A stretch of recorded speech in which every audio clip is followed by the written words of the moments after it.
북적북적 온 식구가 다 모인 자리에서 갑자기 고성이 오갑니다. 9순이 넘은 시할머니 앞에서 60대 두 며느리가 맞붙은 건데요. 그 사이에서 손주 며느리만 좌불안석. 그런데 더 큰 문제는 그 이후에 벌어집니다.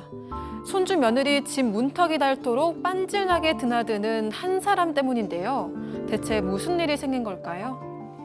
자, 실제 사례를 저희가 당사자 특정을 이유로 좀 각색했다는 점 먼저 말씀드릴게요. 자, 9순이 넘은 시할머니 그리고 그 앞에 며느리 둘, 손주 며느리. 야, 이거 거의 대가족 느낌이 물씬 나는데, 자, 그렇다면 이 여러 명 중에서 오늘의 사연자 주인공은 누굽니까? 네, 오늘의 사연자 주인공은 손주 며느리입니다. 이분 30대고요. 이제 결혼한 지 1년 정도밖에 되지를 않았어요. 시부모님하고 시동생하고 아주 화목하게 지내면서 결혼 생활에 만족하고 있어요. 다만 조금 어려운 점은 시아버지께서 6남매 중 맞은데다가 9순 넘은 시할머니께서 계셔서 아직 이제 뭐 정정하십니다. 그러니까 할머니가 건강하실 때 우리 자주 만나자 그래서 한 달에 한 번은 모든 식구들이 다 만난다는 거예요. 명절이 아니고 생신이 아니라도. 그래서 이제 뭐 시골을 내려갑니다. 그런데 이 시골 가서 할머니를 뵙는 것도 좋은데 문제는 딱 한 사람 무섭고 어려운 분이 있습니다. 누구요? 누구냐면 시아버지 바로 밑에 동생인 그 어떤 그 할아버지의 그 부인인 거죠.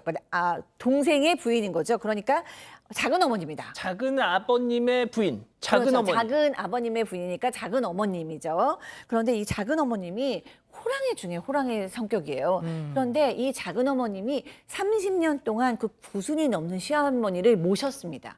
그러니까 집안에서는 입김이 대단하신 거예요. 그래서 서열이 시할머니 다음에 이 작은 어머니다라는 얘기가 있을 정도로 강력한 권력을 가지신 분이었습니다. 시할머니 다음이 우리 시어머니 맞인 우리 시어머니가 아니라 작은 어머니라면 약간 족보가 꼬이는데 말이죠. 네, 그래서 사연자 김 씨는 시골에 갈 때마다 잘못한 것도 하나도 없는데 괜히 눈치가 보였다고 합니다. 이 작은 어머니가 눈칫밥을 줬기 때문인데요. 처음으로 갔을 때도 요즘 애들은 과일 못 깎는다고 하는데 얼마나 잘 깎는지 한번 보자라고 하면서 온 가족이 먹을 과일을 깎으라면서 사과를 박스째 내줬다고 합니다. 세상에. 뿐만 아니라 나무 묻히고 마당 쓸고 설거지하고 시키는 것도 너무 많았다고 하고요. 그런데 사연자만 이렇게 일을 한 거죠. 반면 작은 어머니의 두 딸은 시할머니 방에서 들어가서 할머니 안마해드리고 같이 TV 보고 조카들이랑 놀고 이렇게 놀았다고 합니다. 자, 이 사연자 내 시어머니는 정작 아무 말씀이 없는데 작은 어머님이 나한테 이런 걸 시킨다? 자, 결국 그 성품 좋은 시어머니는 이 사연자 며느리 편이었습니다. 단단히 뿔이 나셨대요.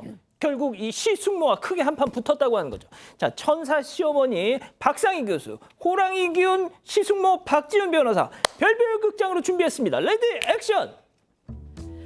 아니 동서 나도 내 며느리 너무 이쁘고 아까워서 설거지 한번 안 시키는데 어쩜 그렇게 우리 애기를 그렇게 부려먹어. 아이고 행님요 너무너무 서운합니다. 시할머니도 계신데 이 손주 며느리가 그것도 뭐랍니까? 그동안 형님이 아무것도 안 했다고 뭐 며느리도 놀아야 된다 막 이겁니까? 놀아라. 저 괜찮아요. 아니 말이 왜 이렇게 튀는 거야? 동서 딸들은 TV나 보고 노는데 우리 다혜만 저렇게 죽어라고 일하니까 내가 어머니 속상해서 고생하세요. 저 그렇지. 아이고 렐렐렐렐렐 평생 그 할매랑 같이 산 우리 딸들이 이제 막 시집 온 이 아랑 어디다 비교를 합니까? 비교를 지금 며느리 있다고 아들 가진 요새 떠시는 겁니까 형님? 아이고. 니도 그러면 안 된다. 그렇군요. 이럴 때 시아버지 뭐하고 계세요, 팀장님?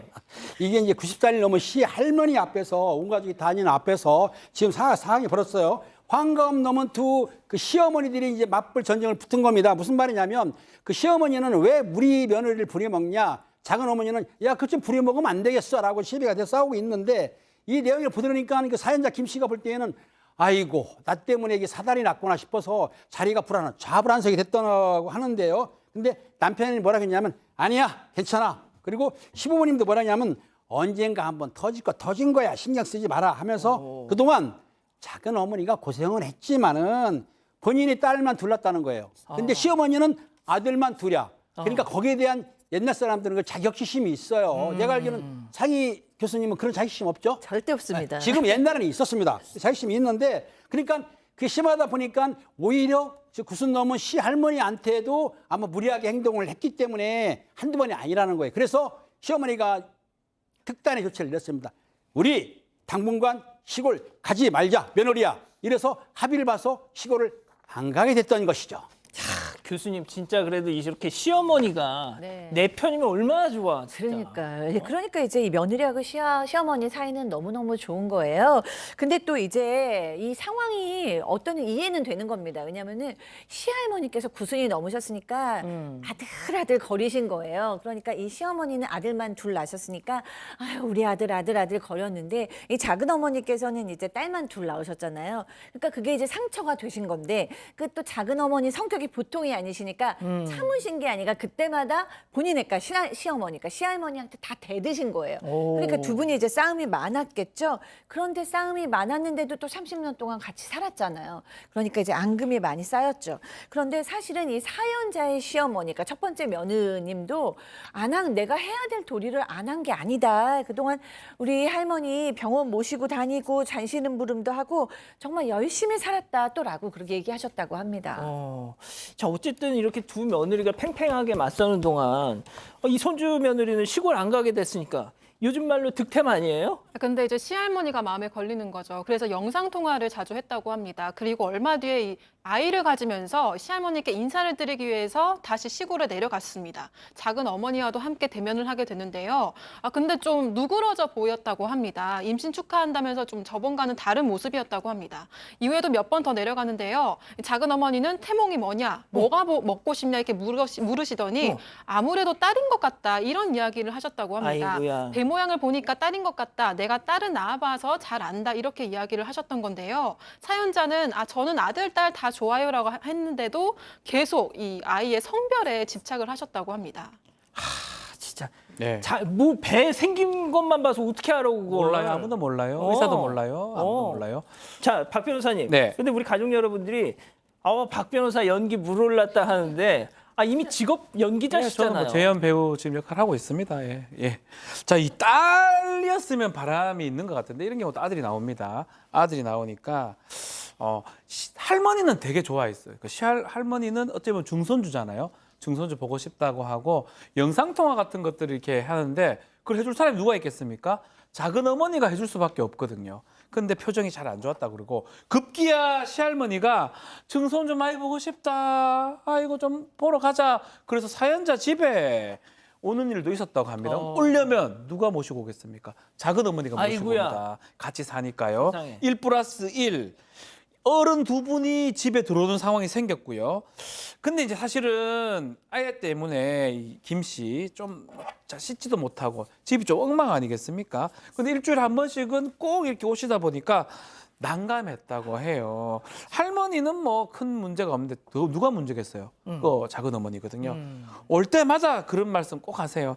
아이고 이 집이 와 이래 어지럽노? 이라니까 애가 아프지. 에어컨 바람이 이렇게 모유 먹이면 좋은데 잔소리를 계속 하시는 겁니다.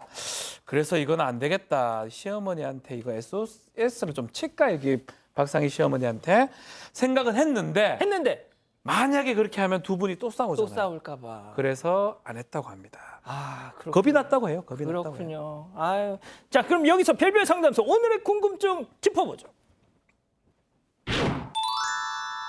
문턱 닳도록 드나드는 시가 작은 어머니 잔소리로 너무너무 괴로운데 이거 피할 수 있는 방법이 없냐 이렇게 묻고 계십니다, 팀장님.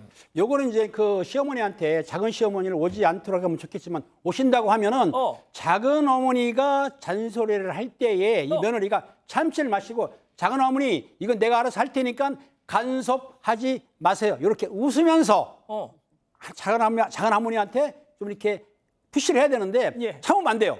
할 말은 해야 된다고 저는 생각합니다. 아니 근데 그게 통할 거였으면 지금 여기까지 왔겠습니까, 교수님? 네, 쉽지 않아요. 정말 시대가 변해서 이제는 윗분들도 아랫분들에게 매너와 예의를 좀 지켜줘야 건강한 관계가 유지되는 이제 맞아요. 시대가 되었는데 이 호랑이 같으신 작은 어머니 그걸 정말 인지를 못하시는 것 같습니다. 현재로서 이제 뭐 참으실 만큼 참고 계시는데 이제 참을 수가 없는 상황이 되면 결국에는 이제 남편이 저는 얘기를 해주는 게 좋을 것 같아요. 왜냐하면은 또 본인의 입으로 얘기하자니 참 쉬운 얘기가 아니잖아요. 근데 이분이 되게 감정적인 분이기 때문에 감정적으로 같이 얘기하면 싸움이 나고 부딪힙니다. 그래서 시어머니는 감정적으로 얘기했기 때문에 싸움이 난 거고 차분하고 이성적으로 얘기를 하고 남편의 말도 또 안 통하면 저는 팀장님의 말도 일리가 있다. 오. 네, 그러니까 뭐 싫어요까지 싸울 건 아니지만 예. 제가 아이도 지금 너무 어리고 제 몸도 너무 힘들어서 매주 이렇게 오시는 것까지는 조금 어렵고 제가 한 달에 한 번 할머니 보실 수 있게 꼭 아이를 데리러 가겠습니다. 이렇게 차분하고 이성적으로 얘기하면 또 감정적이신 분들은 이렇게 또 이제 이성적으로 나올 때는 이렇게 감정을 막 표하시지 않는 경우도 많아서 얘기를 하셔야만 하실 필요는 있다라는 생각이 듭니다. 박 변호사님의 처방은 뭘까요? 그래서 저는 제가 이거 이 시숙모 연기해서 그런지 두 분 말씀대로 되지 않을 것 같거든요. 그러니까 지금 나도 말하는 그래. 걸 봤을 때는 좀 심한 것 같아서 말로 통할 사람이 아니야. 멀리 이사 가십시오. 그 말을 하고 싶어요. 그냥 아니 그건 뭐 제가 좀 따라오면 우스갯소리지만 따라오면. 좀 되게 센 것 같거든요. 그리고 좀 경우에 맞지 않잖아요. 작은 어머니가 왜 이걸 간섭을 한다는 게 맞지 않고 그 발언 하나하나도 좀 세 보입니다. 상당히 힘든데 이 두 가지 방법으로 해결되면 좋은데 안 되면 헤어지는 거 아이, 아니에요. 뭘 멀리 헤어져요? 조금 큰일 날 소리 하고 있어요. 조금 멀리 가시면 좀 낫지 않을까. 자, 우리 가족 여러분들 지금 막 채팅창 터지겠어요, 지금. 네, 해나님은 아예 만나지 말고 가지도 마세요라고 하셨고요. 니아님, 시숙모사리는 처음 봅니다라고 하셨습니다. 다둥맘님은 시어머니 진짜 멋지십니다. 이런 의견 보내주셨습니다. 그러니까 말이죠. 가족 여러분, 여러분들의 구독이 사건 반장의 힘이 됩니다. 구독과 좋아요 부탁드립니다.